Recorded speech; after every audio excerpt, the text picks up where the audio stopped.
السلام علیکم ورحمۃ اللہ تعالی وبرکاتہ۔ آئیے دوستو اور ساتھیو، آج ہم جانتے ہیں کہ ایمان کیا ہے اور کیا آپ اور ہم بھی ایمان رکھتے ہیں اور اس کی طاقت کیا ہے، ذرا غور کریں۔ ایمان کسے کہتے ہیں؟ اگر دو جملوں میں بیان کیا جائے تو میں اتنا کہہ سکتا ہوں، اللہ کے رسول صلی اللہ علیہ وآلہ وسلم اللہ کی طرف سے جو کچھ لے کر کے آئے اس کو دل سے ماننا اور زبان سے اس کا اعلان کرنا، اس کا نام ایمان ہے۔ دل سے ماننا اور زبان سے اعلان کرنا، اقرار کرنا، اس کا نام ایمان ہے۔ حضور جو کچھ لے کر کے آئے، اپنی عقل کا گھوڑا نہیں دوڑانا، حضور جو کچھ لے کر آئے ہمیں ماننا ہے۔ اور یاد رکھنا، ایمان کی طاقت کیا ہے، ایمان کی قوت کیا ہے۔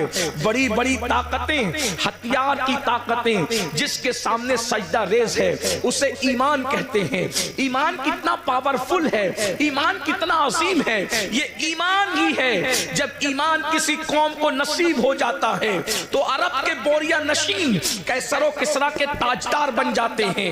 ایمان جب نصیب ہو جاتا ہے، ایمان جب کسی کو نصیب ہو جاتا ہے تو اللہ اکبر، وہ لوگ جو نمک اور کافور میں فرق نہیں کر پاتے تھے وہ آسمان ہدایت کے تارے بن جاتے ہیں۔ ایمان جب کسی قوم کو نصیب ہو جاتا ہے تو بحر ظلمات میں وہ گھوڑے دوڑاتے ہیں تو گھوڑوں کی ٹاپیں بھی اللہ اکبر پانی سے بھیگتی نظر نہیں آتی۔ اسی لیے تو اقبال نے کہا تھا، فی اذانے کبھی یورپ کے کلیساؤں میں اور افریقہ کے تپتے ہوئے صحراؤں میں دشت تو دشت ہے، دریا بھی نہ چھوڑے ہم نے، بحر ظلمات میں دوڑا دیے گھوڑے ہم نے۔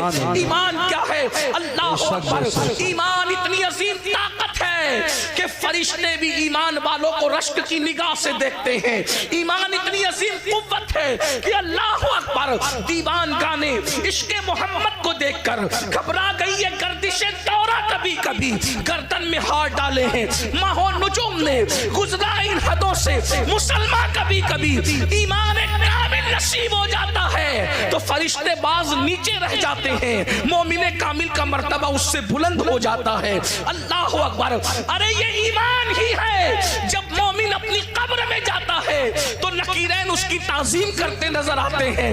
ایمان والے کی تعظیم صرف زمین کے اوپر نہیں ہوتی بلکہ زمین کے اندر بھی ہوتی ہے۔ نکیرین جس کی تعظیم کرے اس کو مومن کامل کہتے ہیں، میرے امام کہتے ہیں، نکیرین کرتے ہیں تعظیم میری، نکیرین کرتے ہیں تعظیم میری، فدا ہو کے تجھ پہ یہ عزت ملی ہے۔ یاد رکھنا، ایمان وہ قوت